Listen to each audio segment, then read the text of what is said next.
प्यारे बच्चों, आज मैं आपको एक कहानी सुनाने जा रही हूँ जिसका नाम है शेखीबाज मक्खी। एक था जंगल। उस जंगल में एक शेर भोजन करके आराम कर रहा था।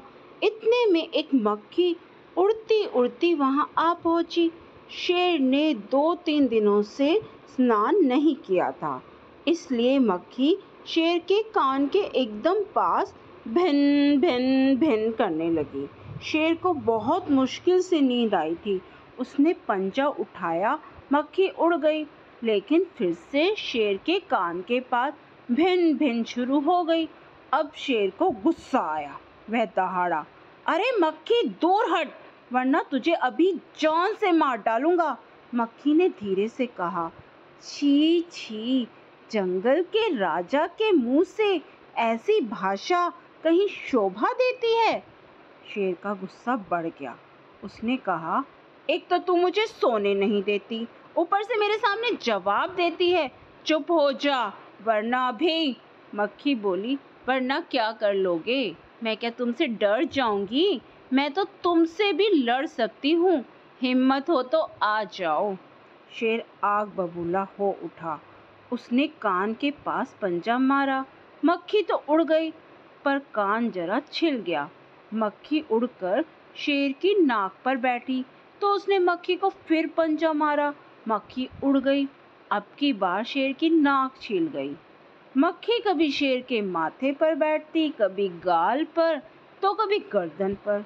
शेर पंजा मारता जाता और खुद को घायल करता जाता। मक्खी तो फट से उड़ जाती। अंत में शेर ऊब गया, थक गया। वह बोला, मक्खी बहन, अब मुझे छोड़ो, मैं हारा और तुम जीती बस। मक्खी घमंड में चूर होकर उड़ती उड़ती आगे बढ़ी। सामने एक हाथी मिला।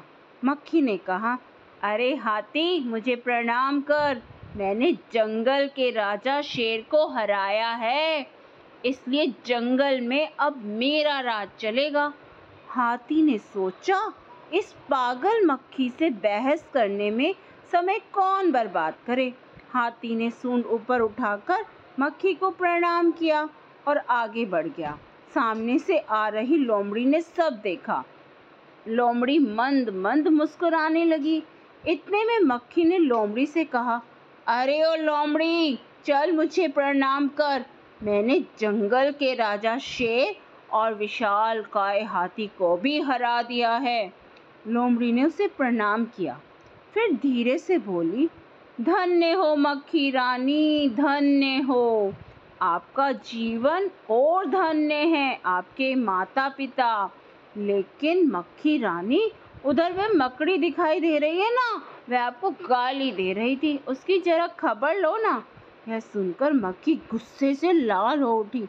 मक्खी बोली, उस मकड़ी को तो मैं चुटकी बजाते ही खत्म कर देती हूँ। यह कहते हुए मक्खी मकड़ी की तरफ झपटी और मकड़ी के जाले में फंस गई। मक्खी जाले से छूटने ही कि जो जो कोशिश करती गई, त्यों त्यों और अधिक फंसती गई। अंत में वह थक गई, हार गई। यह देखकर लोमड़ी मन मन मुस्काती हुई वहां से चलती बनी।